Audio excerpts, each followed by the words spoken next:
I just had a very, very productive morning. I'm very happy about how things went.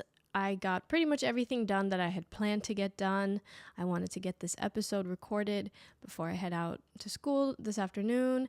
I even baked the pie, I cleaned the bathroom, I got to tidy up, do some yoga, and I'm very happy that I got everything done. And I'm someone who tends to maybe it's an overachiever. I don't know what to call it, but I just think I can get so much done.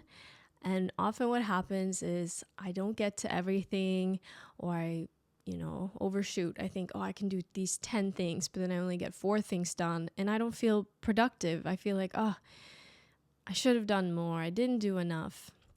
I know I set high standards for myself. I always have. It's a bit of a problem. This is one of my weaker spots or areas in life that I try to work on, and being more realistic with what I can achieve and knowing that things take time. A lot of people struggle with this, which is why I'm bringing it up. I think it's a common struggle that a lot of us have. And I know people who are the exact opposite. They're like, oh, I have this one task planned for tomorrow. That's all I have, or all I need to do. And when I plan that way, or if I did, I don't, but if I were to plan that way, I would feel so lazy or unproductive. That wouldn't work for my brain. It would be like, wait, you're one thing tomorrow. No, we can do more than that. But learning to slow down and understand that things take so much longer than we think. A good hack that I learned is to double the time that you think it might take. So if you think something's going to take an hour, it's going to be 2 hours. Because usually you run into unexpected problems, or someone gives you a call, you weren't expecting that, so on and so forth. But something that I noticed, because even though I feel like I had a productive morning, there were things that I had planned to do that I didn't do. And I'm trying not to beat myself up for it, because how could I have done it? I was already so productive and I focused on all these things. But then I come to face reality and I realize that I woke up scrolling on my phone. I don't keep social media apps on my phone. I really am not on I'm on Instagram and I guess YouTube for this, but I don't really have a lot of social media platforms that I keep up with. It's not interesting to me anymore. And I'm going to go into that a little bit more and talk about that today. But something I've noticed when I keep it on my phone, I just end up clicking on the app and scrolling on shorts. Because I have a bit of I don't know if I'm type A. I don't know. Maybe I need someone to assess me, but I don't know how you figure that out. Is that a self-assessment? Like, oh, I'm a type A, or I'm this. I don't know. But I know that I tend to be very structured and organized, make lists for everything. I've kind of always been that way. But the funny part about me is I'm also very adventurous. I love just spontaneously going on a trip, or when someone comes to surprise me. I love surprises. I love unexpected things happening and things that weren't planned. I don't know, even if it's not necessarily positive, it kind of like excites me because it was something new, something different. So I'm kind of weird in that way, how I'm split between these two very opposing, I don't want to say personality traits, but yeah, maybe that's what it is, personality traits.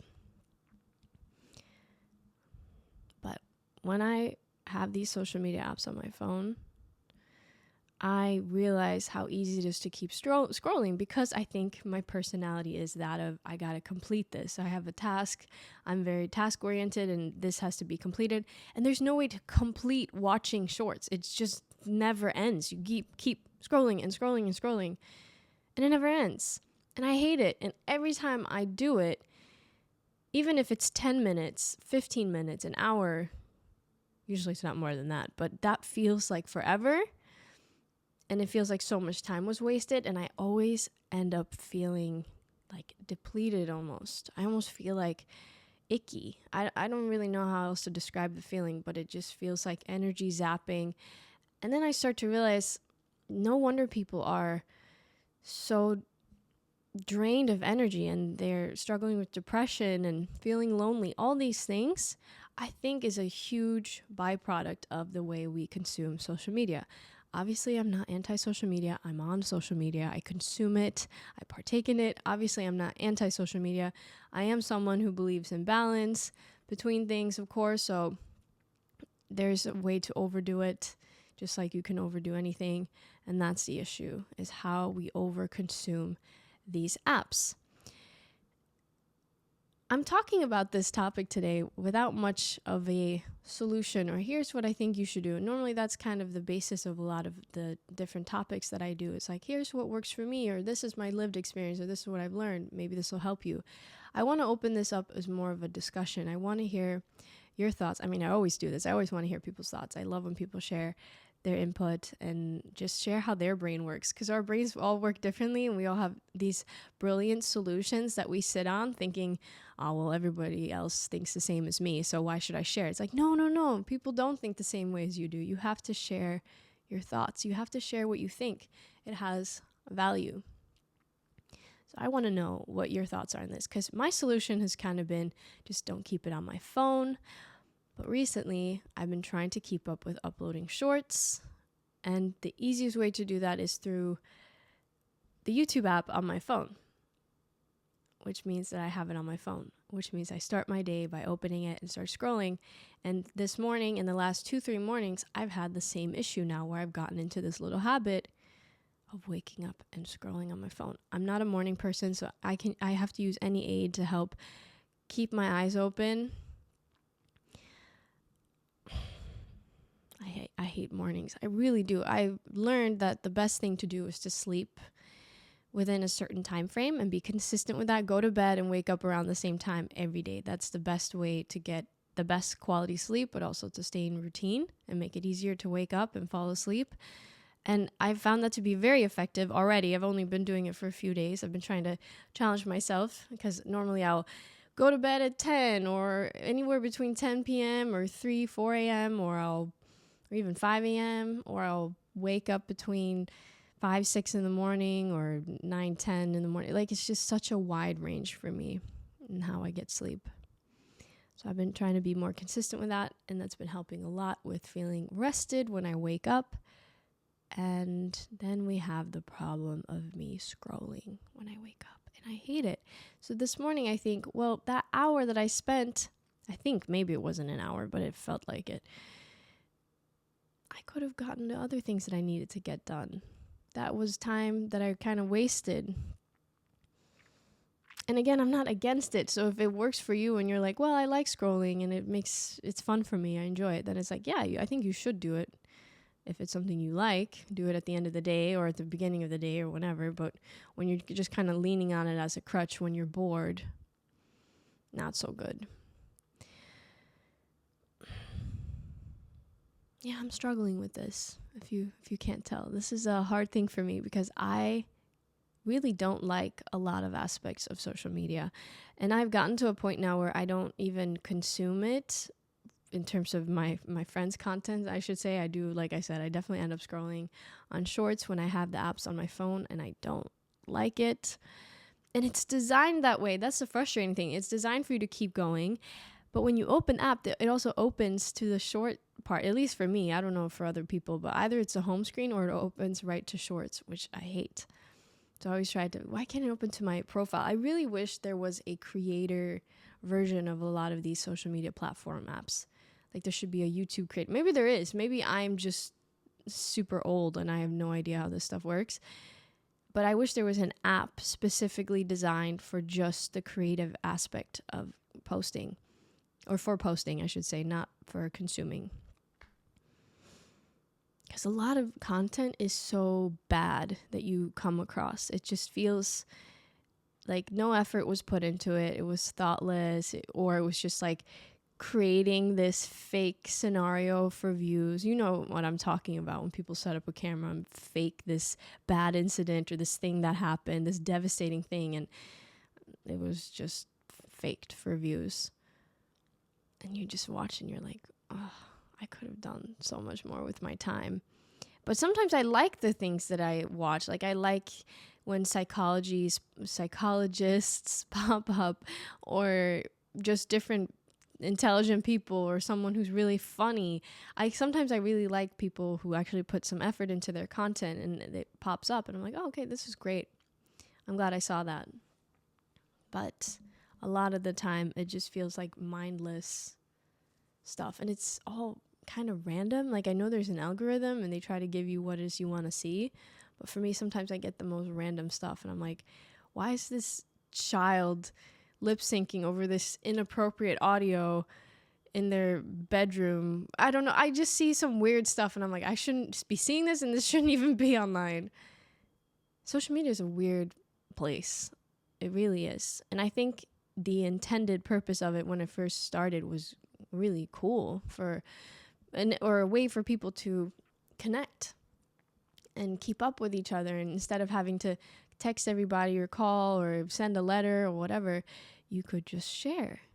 Hey, I'm on vacation, or I'm here, I'm doing this. But as time has gone on, we have more and more safety concerns. We have more problems with predators and hackers and blah, blah, blah, blah, right? We have all these issues now. And for me, all that aside, the dangers, it just leaves me feeling depleted. I don't think I've ever gone on social media and left feeling, oh, I'm so glad I did that. I'm so happy I spent all that time watching other people's stories. Because I'll watch things sometimes. Like, I remember seeing a friend's story once, and they had posted a picture of their shirt on the bed covered in cat hair and said, well, I wonder where the cat was sleeping while I was on vacation. And I don't know why, for some reason this really triggered me, but I was like, why did you post? What, is this funny? Is this cool? Is this interesting? I mean, okay, I guess maybe someone was like, ha ha ha ha, that's funny, but I just remember that being like my wow moment of like, people will really post anything, doesn't matter if it's valuable, interesting, funny, informative. No, it's just anything. And often those are the same people who will say that, well, if you don't like it, don't follow me and unsubscribe and blah, blah, blah. And they get very defensive. Or I post for myself, right? That's another classic one I hear. And I'm like, do you post for yourself? Because to me, if you're posting for yourself, why are you posting at all? Then just have your photos on your phone, or your like an album or something on your phone for all your videos. If you're posting for yourself, sorry, I just find that to be kind of like sounds like you're lying to yourself kind of statement. And then the other one, like I said, when people say, oh, well, if you don't like it, then don't follow me. And okay, fair enough. I can get on board with that, right? Like, if you don't like that content, don't follow it. But when it's my friend, it's like, I want to support you. I still like you. I still care about you. I care about what you have going on in your life. I want to see when you post things about your job, or if you booked a really cool gig. I follow, I'm friends with a lot of actors and people in the industry. So it's like, I like that stuff. I'm happy for people when, they're part of a cool project. I want to see that. I want to see their work, or if they got married or something. Like, there's a lot of cool things that I do want to see, especially if I don't always keep up with them. Just the more surface level stuff, though, when people start posting very intimate photos and things that are just, this is too much. I didn't need to see all that. I'm an old person. I know, saying this, I don't know that people really agree with me who are my age, my generation, but I'm old, and I'm just like, can you just keep it behind closed doors? Because to me, things that you're filming in your home shouldn't really go online. Those are like home videos, right? Those are the content that you do for yourself, so you can have to look back on in the future, not for strangers online. That's just my take on that. I think we've gone a little too far, especially when you start talking about monetizing it and doing it for views. And again, you're faking things, using people, exploiting, especially children. I've talked about this before, how I feel about it. So, a lot that we can dive into here in this topic. But I want to bring it back to opening this up, talking to people what they feel. and how they feel consuming social media. Do you like it? As you know, you're listening to me talk about this. Do you enjoy social media? Do you enjoy all aspects of it? Do you enjoy certain aspects of it, and then certain aspects you don't like? Because I think overall, I think it can be a really cool thing, but I just don't like consuming it. Even when like I said, I don't usually keep these apps on my phone, but every now and then I'll download Instagram just to open it and usually respond to a message or whatever, just to check, right? Every couple weeks or every couple months, I'll just be like, oh shoot, I should probably check. And I have never done that. Closed the app, deleted it off my phone, and went, I'm so glad I did that. It always just almost feels like a chore. It just feels like, yeah, I should probably do this. I don't know. Kind of a sad thing, I guess, that so much feels mindless, so much that's being posted. But I do also think that a lot of it is fueled by people needing validation. People are really lonely. We are more lonely than we've ever been. People are isolating themselves. And that's the ironic thing about it all, is that people are feeling so lonely and they need that human connection. And the way, instead of going out and trying to make friends or making plans with your friends, seeing people, you further isolate yourself and you just keep going deeper into this hole. Again, please share your thoughts with me on this. I just feel like social media has ruined my brain. That's what I wrote down in my notes for this. Social media has ruined my brain. Originally I said rotted my brain, and I don't think that's a word. Rotted? Rotted? Is that the past tense of rot? Rotted? I don't know. I'm making words up, I guess. My brain feels like it's rotten now because of social media. I know I'm being dramatic and exaggerating, but I don't know. I just think it's such a shame because it's such a cool thing and it has potential. But again, because of all the BS that you have to filter through to get to some quality content, people who are really funny, like the guy who, I don't know his name, but he's a character actor and he has the blue sweater with the glasses and the beard. Sorry, I just touched the mic. And he's so funny. He'll just react to these videos, or he'll insert his reaction to all these construction fails, or just dance, remake these dances, whatever. He's kind of been a thing, I think, for a while now on TikTok. But every time I come across his videos, I'm like, man, this guy's so funny. And people like that really, I don't know, maybe it's unfair of me to put it this way, but they really deserve the platform, right? They deserve the views and everything, because you can tell they really put some thought into what they do. They put some creative effort into it and editing it and making it look nice and making sure the quality is okay. So that's just how I see it, I guess. Of course, as always, this is just my opinion. I'm not right. This is just how I feel about it. But I tend to think that a lot of more people feel the way I do because of how we are behaving as a society, how we all feel depleted, and this lack of energy. And I have enough awareness to go, oh my gosh, I woke up scrolling on my phone for an hour and I feel like I wasted all that time and feel so unproductive, and I can set that aside and get on with my day. But then I know people who will do that all day long, because I've done that. I've been that person at one point where I would just keep these apps on my phone, just go back and forth between TikTok and Instagram and YouTube and whatever else I was on, probably some other social media apps, I don't know. And I just felt drained all the time. I had no energy. I had no energy to go to the gym or to work out or to do anything productive that I wanted to do. So I really think it can come in the way for productivity, and it's about finding a balance. Again, so far, taking it off my phone has been very effective for me. Most of the time, that's just what I do. It's not even there. I can't even check it. And then I just, when I go to check it, I'm reminded of, it's not even worth it. I don't even like how I feel when I'm scrolling, and afterwards, not worth it. I hope you take care of yourself and have a wonderful day, and I'll talk to you soon.